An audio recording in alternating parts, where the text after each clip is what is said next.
Assalamualaikum warahmatullahi wabarakatuh. Jumpa kembali dengan Mang Ripan yang kali ini akan membawakan sebuah cerita baru. Dan tak usah lama-lama, langsung saja kita masuk ke ceritanya.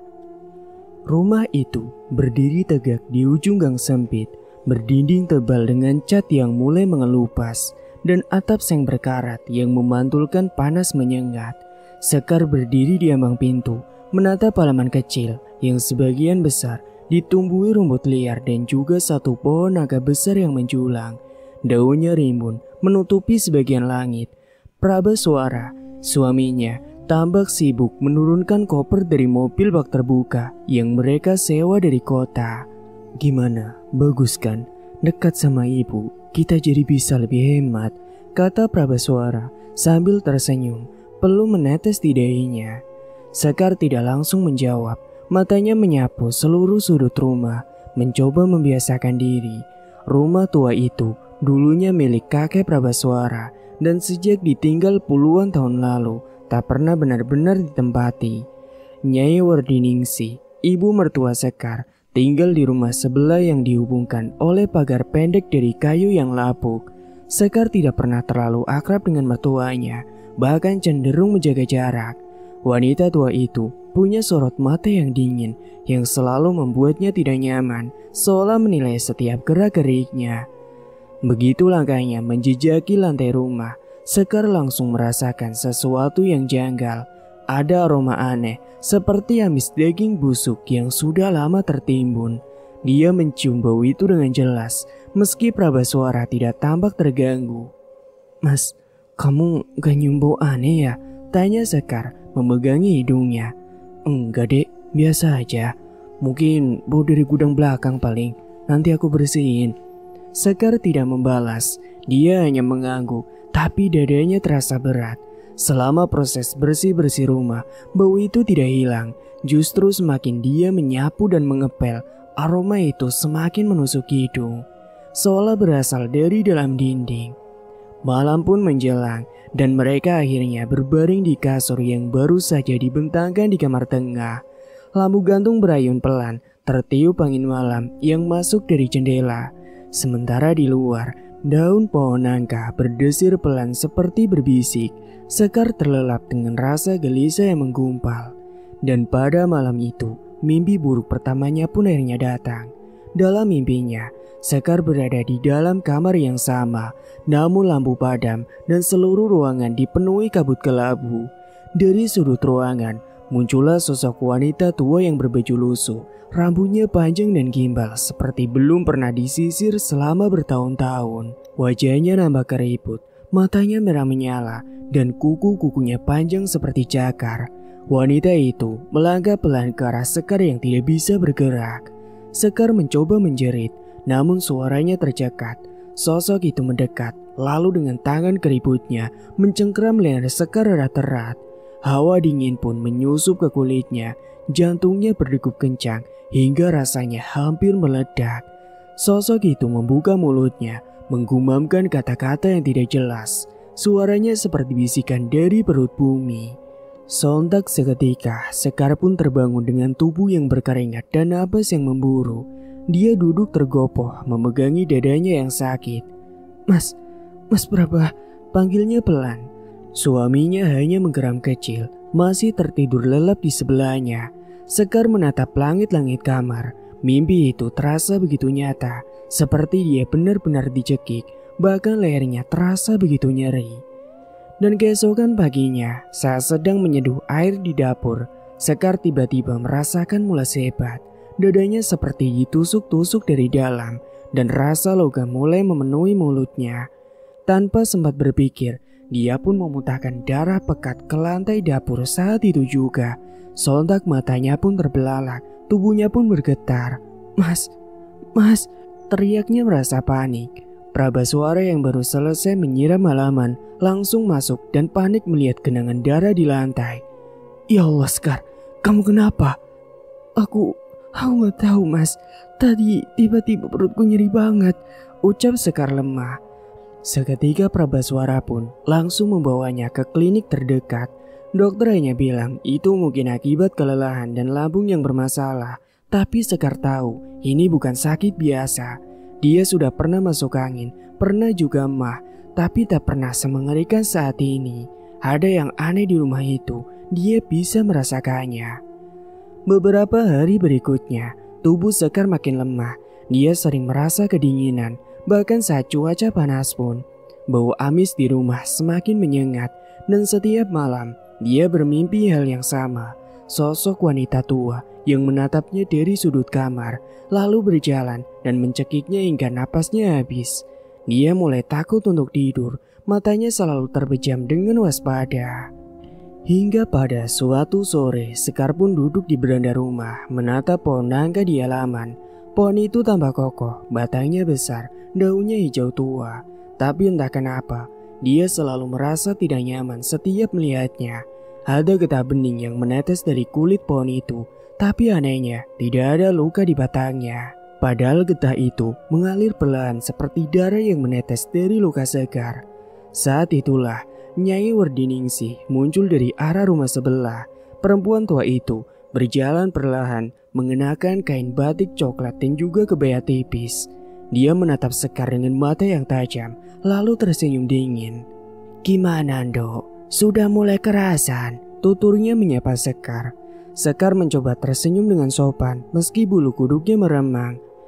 "Iya Bu, masih adaptasi." Nyai Werdiningsih melirik pohon nangka. Matanya memancarkan sesuatu yang sulit diartikan, antara kebanggaan dan juga ancaman. "Pohon itu sudah lama berdiri, Ndok. Jangan pernah kau ganggu ya." "Ganggu? Maksudnya apa ya, Bu?" "Maksudnya, jangan sembarangan motong ranting, nyentuh getahnya, apalagi ngerusak. Itu bukan pohon sembarangan, Dok." Sekar menelan ludah, hawa dingin tiba-tiba menusuk punggungnya. Dan pada malamnya, Sekar mendapati sebatang ranting pohon nangka yang patah tergeletak di ambang jendela kamar mereka. Ranting itu tampak basah oleh getah dan mengeluarkan bau anyir yang menusuk. Dia buang keluar dengan gemetar, tapi sejak saat itu, mimpinya makin buruk. Sosok wanita tua dalam mimpinya kini mulai berbicara. Meskipun tidak jelas, tapi kata-kata itu berulang seperti mantra. Sekar tahu dia sedang dijerat sesuatu yang tidak kasat mata. Dan semua itu bermula sejak dia melangkah masuk ke rumah yang dikelilingi aroma kematian itu. Dan pohon nangka di halaman rumahnya adalah saksinya. Singkat waktu, hari-hari di rumah itu berubah menjadi siksaan perlahan. Sekar tidak lagi merasakan waktu berjalan seperti biasa. Siang terasa cepat berlalu dan malam datang dengan kengerian yang tidak kunjung usai. Tubuhnya makin ringkih, seakan kehilangan isi sedikit demi sedikit. Wajahnya pucat, matanya cekung, dan napasnya sering berat. Makanan hanya disentuh sedikit, bahkan aroma masakan pun bisa membuat perutnya menjadi mual. Tapi yang paling membuat Sekar nyaris gila adalah mimpi itu yang selalu sama, malam demi malam, bahkan tanpa jeda. Setiap dia memejamkan mata, dunia di sekelilingnya menjadi begitu kelam. Dia akan terbangun dalam mimpi, terbaring di ranjang kamar yang sama. Hanya saja dengan langit-langit yang penuh dengan sarang laba-laba dan juga bau busuk yang menusuk. Dari kegelapan, sosok wanita tua itu datang, seperti hantu yang tidak pernah bosan mengantuinya. Rambutnya tetap panjang dan gimbal, menggantung seperti akar pohon mati. Matanya bolong namun tajam, seperti menyelam ke dalam jiwa Sekar yang paling dalam. Wanita itu selalu datang dengan langkah yang lambat, lalu memanjat ke atas tubuh Sekar yang kaku tidak berdaya. Ia duduk di dada Sekar, mengimpitnya dengan tubuh tua, namun begitu berat seperti batu. Lalu jemarinya yang sangat panjang dan hitam, seperti kayu terbakar, merayap ke leher Sekar dan mencengkeram kuat-kuat. Dan di malam-malam pertama, wanita itu hanya menggumam dengan bahasa yang tidak dipahami oleh Sekar. Namun gumaman itu begitu menusuk telinga, bagaikan mantra kuno yang ditiupkan dari mulut penuh kutukan. Semakin malam berlalu, gumam itu semakin jelas. Kalimatnya menjadi runtut meski pelafalannya berat dan juga penuh dendam. "Jangan sentuh getahnya." Sekar terbangun setiap kali mimpinya mencapai titik itu. Dengan dada sesak, seperti tertimpa batu dan juga keringat yang membasahi seluruh tubuh. Dia kadang terbatuk dan tidak jarang darah ikut keluar dari tenggorokan yang terasa begitu nyeri. "Mas, aku rasa kita harus pindah, Mas," bisiknya suatu malam saat Prabaswara pulang dari bekerja. Prabaswara menatap istrinya dengan mata lelah. "Pindah kemana lagi, Dek? Kita baru saja beres pindahan. Aku juga belum sanggup sewa rumah lain." "Tapi rumah ini bukan rumah biasa, Mas," suara Sekar gemetar. "Aku selalu mimpi buruk. Ada yang salah. Badanku seperti diisap sesuatu. Bahkan tiap malam dia datang, duduk di dadaku, Mas, mencekik. Dan dia bicara sekarang, Mas." Prabaswara menarik napas panjang. "Kamu mungkin hanya stres, Di. Ibu juga tinggal di sebelah. Kalau ada apa-apa kita kan bisa minta tolong. Lagi pula, aku gak enak sama ibu kalau kita tiba-tiba pergi dari sini." "Mas, denger aku, Mas." Sekar mencengkram tangan suaminya. "Ini bukan tentang enak atau enggak. Aku sakit, Mas.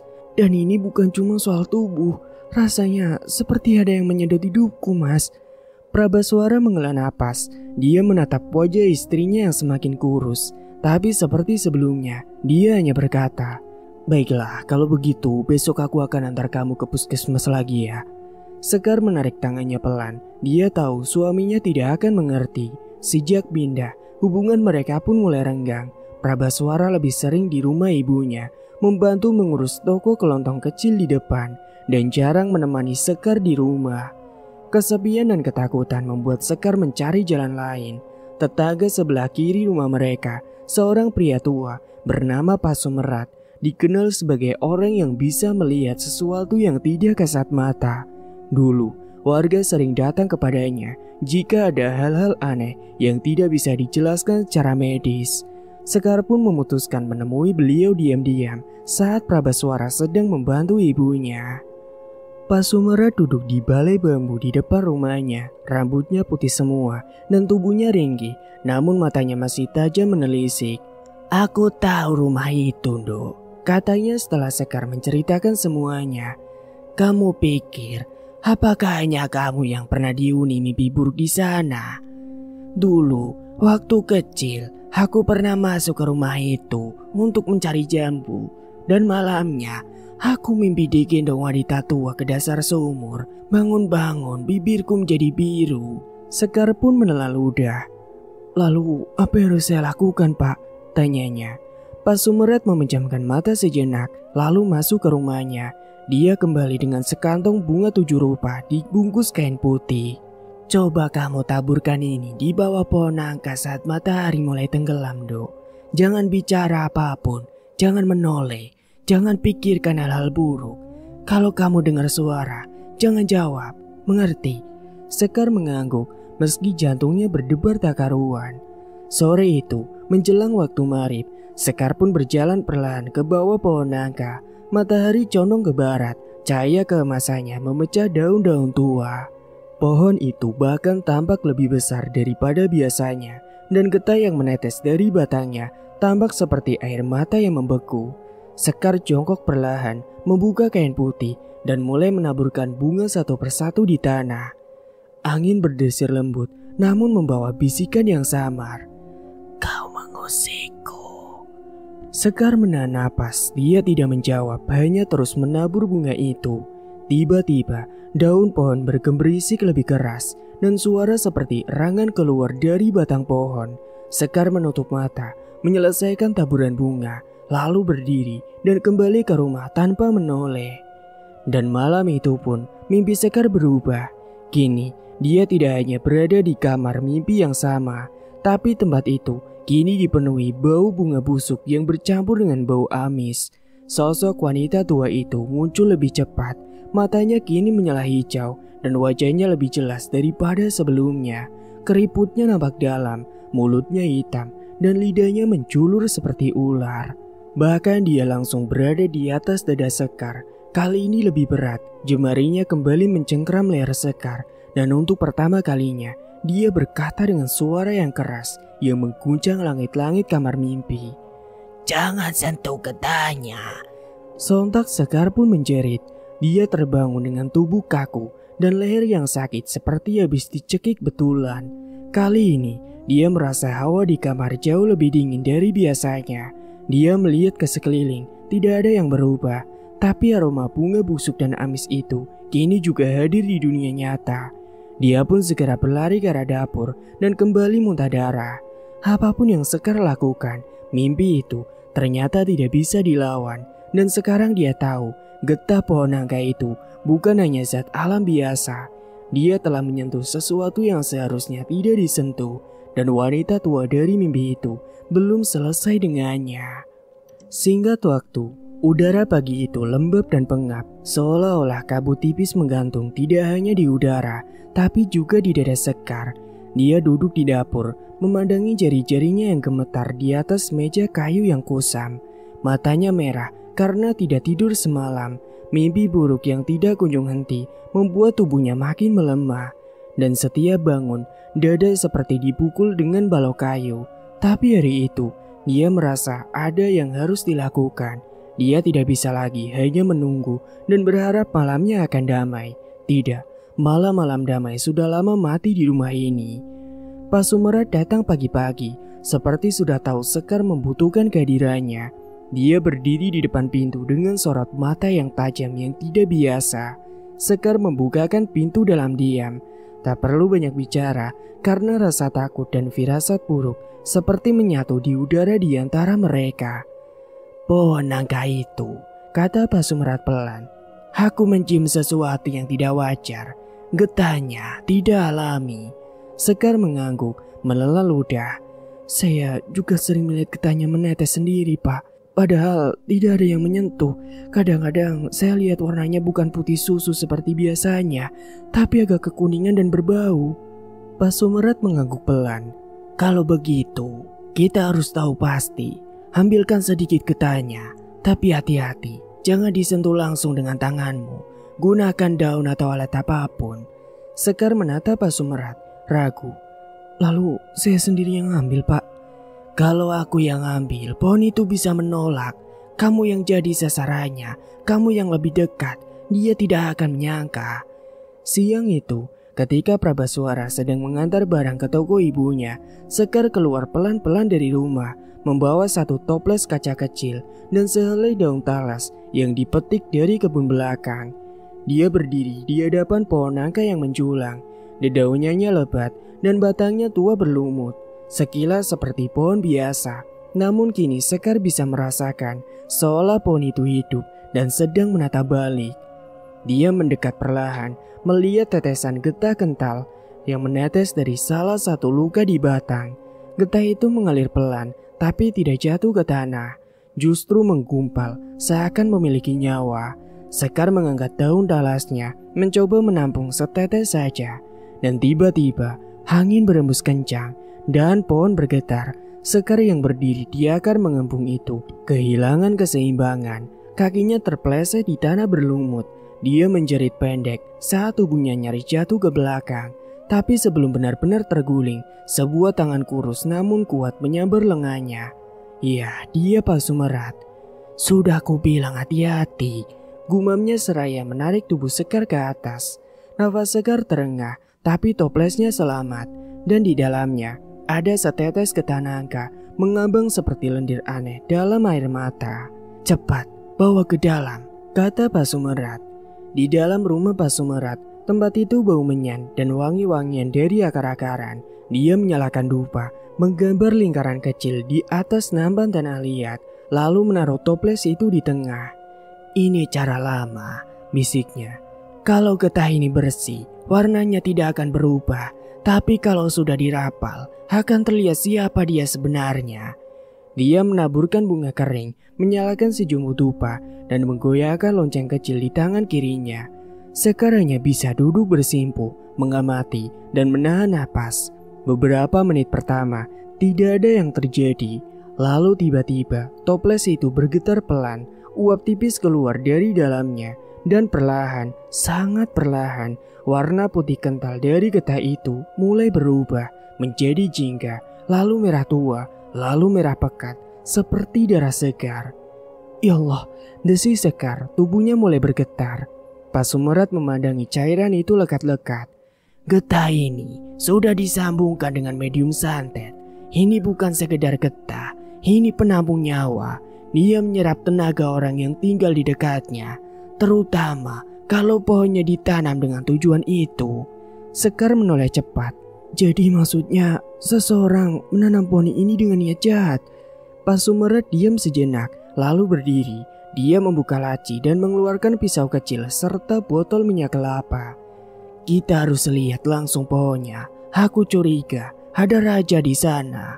Sekar ingin menolak, tapi tubuhnya ikut berdiri dan melangkah mengikuti Pasumerat. Keduanya kembali ke halaman dan Pasumerat mulai menyisir batang pohon. Diperhatikannya permukaan kayu yang kasar, menelusuri dengan jari dan sesekali menggosok perlahan dengan minyak. Hingga akhirnya pada bagian belakang batang yang tertutup dedaunan, dia menemukan sesuatu. Goresan-goresan halus membentuk pola, tidak sembarangan. Ada garis-garis yang melingkar dengan huruf-huruf tidak dikenal dan simbol seperti mata dan mulut yang dijahit. Ini raja, tapi bukan raja biasa. Ini raja tumbal dan penguat susuk. Sekar merasa jantungnya berdebar keras. Tumbal? Pasumerat menatapnya. Pohon ini ditanam untuk menyerap energi dari seseorang. Biasanya orang yang baru datang ke rumah itu, orang yang paling lemah atau tidak disukai penghuni asli, energinya akan dihisap perlahan. Kesehatannya, keberuntungannya, bahkan cintanya, dan yang menanamnya akan menyerap semua itu sebagai gantinya. Sekar hampir tidak bisa berdiri, kakinya lemas. Tapi siapa, Pak? Siapa yang menanam? Siapa yang melakukan semua ini? Pasumerat menatapnya tajam. Aku tidak suka menuduh tanpa bukti. Tapi siapa yang paling ingin kamu tetap di sini? Siapa yang paling dekat dengan pohon ini? Sekar membeku. Nyai Werdiningsih, ibu mertuanya. Kepalanya tiba-tiba penuh bayangan. Senyuman sinis ibu mertuanya setiap kali Sekar mengeluh sakit. Kalimat yang selalu menganggapnya lemah. Dan tekanan yang selalu diberikan pada Prabaswara agar tinggal dekat rumah. Tidak mungkin. Sekar bergumam, tapi mulutnya bergetar. Sayangnya itu mungkin. Dan aku rasa suamimu tahu. Dia tidak akan mengizinkan kamu terus sakit kalau dia benar-benar tidak tahu. Tapi dia diam karena mungkin dia sudah diberi sesuatu. Sekar merasa tengkuknya dingin. Dunia seperti runtuh pelan di sekitarnya. Tiba-tiba semuanya terasa masuk akal. Ketidakpedulian Prabaswara, keengganannya untuk pindah, dan kenyamanan yang selalu dia tunjukkan meski Sekar masih menderita. Air mata Sekar jatuh. Kali ini bukan karena rasa sakit di tubuhnya, tapi di hatinya. Dia dihianati, bukan hanya oleh satu orang, tapi oleh dua orang yang paling dekat dengannya. Dan kini, dia bukan lagi hanya korban. Dia telah menjadi tumbal dalam rumahnya sendiri. Singkat waktu, langit sore tampak menggantung berat, kelabu dan malas. Udara di dalam rumah terasa lebih dingin dari biasanya. Meski tidak ada hujan yang turun, Sekar duduk diam di ujung ranjang. Tubuhnya berselimut tebal. Dia belum sepatah kata pun bicara sejak kemarin. Sejak rahasia kelam yang terkubur dalam akar pohon nangka itu terkuak oleh Pasumerat. Pikirannya hampa, dadanya kosong. Tubuhnya seperti tidak miliknya lagi. Dan rumah ini kini terasa lebih menyerupai liang lahat yang perlahan-lahan menelannya hidup-hidup. Pintu kamar berderit perlahan. Suara langkah kaki mendekat. Sekar tahu itu Prabaswara. Dia tidak menoleh. Tidak ada lagi yang ingin dia lihat dari wajah laki-laki itu. Dek, aku bisa jelaskan. Suara Prabaswara berat dan pelan. Kata itu, jelaskan, terasa seperti belati tumpul yang dipaksa mengiris luka lama. Sekar menatap lurus ke dinding di hadapannya. Tidak perlu, Mas. Aku sudah tahu semuanya. Prabaswara duduk di pinggir ranjang, menunduk. Jemarinya saling mencengkeram gelisah. Helaan napasnya seperti ditarik dari perut yang sesak oleh dosa. Ibu takut mati, Dek. Dia datang ke dukun, orang yang katanya pernah menyelamatkan orang dari kanker. Dukun itu bilang, cara memperpanjang umur bukan dari obat atau ramuan, tapi dari menyedot semangat hidup orang lain. Harus wanita muda, harus tinggal dekat, harus ada ikatan darah. Dan Dan kamu setuju kan Mas? Sekar memotong, suaranya tajam. Kamu setuju menjadikan istrimu sebagai tumbal kan? Aku kira kamu cuma akan sedikit sakit. Aku kira cuma demam atau mudah lelah. Aku pikir tidak akan separah ini, tutur Prabaswara. Sekar menoleh pelan, matanya tak menangis, justru terlalu kering, seperti sudah kehabisan air mata. Kamu pikir menyedot semangat hidup bisa dilakukan tanpa merusak tubuh? Kamu pikir membuatku muntah darah, kurus seperti tengkorak hidup itu ringan?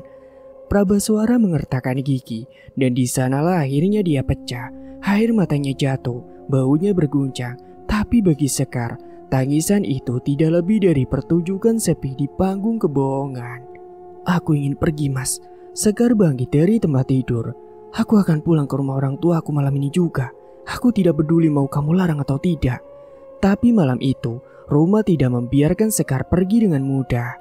Saat dia tengah memasukkan pakaian ke dalam tas, lampu mendadak padam. Bukan karena listrik. Sekar tahu benar ini bukan gangguan biasa. Udara mendadak dingin menggigit dan suara ketakutan dari dinding mulai terdengar. Bukan dari satu arah, melainkan dari segala penjuru. Langit-langit, lantai, jendela, dan rumah itu seperti sedang hidup dan sedang menahan kepergiannya. Dan tiba-tiba, dari cermin di sudut kamar, bayangan wanita tua muncul perlahan. Sosok dari mimpi Sekar, rambut gimbal, matanya merah menyala. Tapi kini, wajah itu jelas, terlalu begitu jelas. Nyai Werdiningsih. Wajah itu memelintir senyum bengkok, kemudian melangkah keluar dari cermin. Sekar menjerit, melangkah mundur. Wanita tua itu merapal kata-kata yang sama seperti dalam mimpi. Desisan dalam bahasa yang tidak dikenali, tapi terasa menyayat tulang. Sekar berlari ke arah pintu, tapi terkunci sendiri.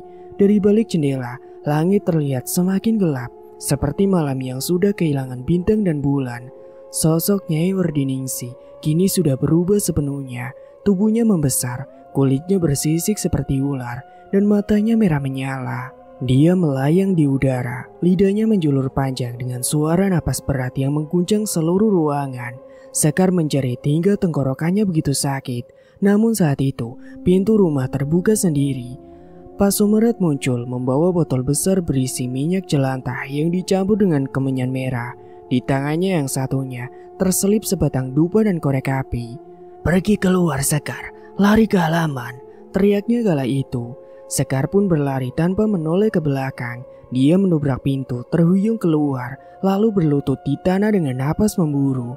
Di belakangnya, Pak Sumerat sudah menumpahkan minyak jelantah ke batang pohon nangka dan menyalakan kemenyan merah yang langsung meledak dalam semburan api kecil.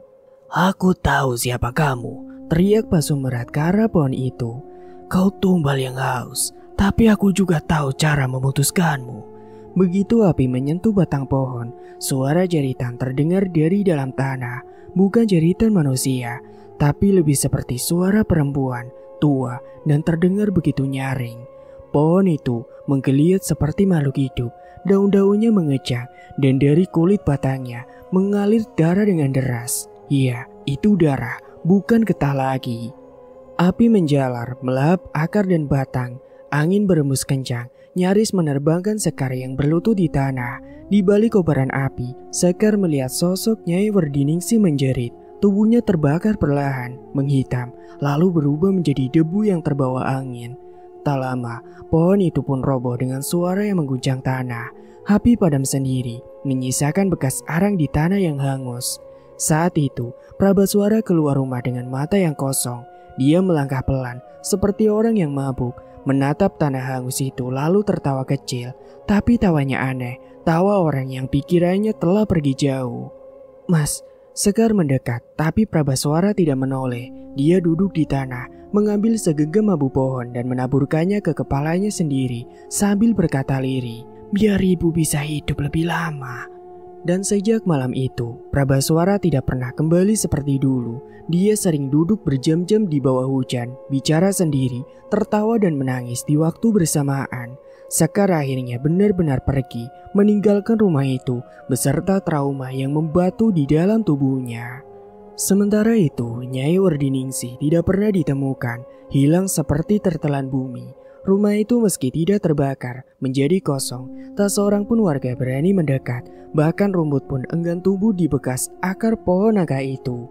Kini, rumah itu disebut rumah semangat terhisap oleh warga sekitar.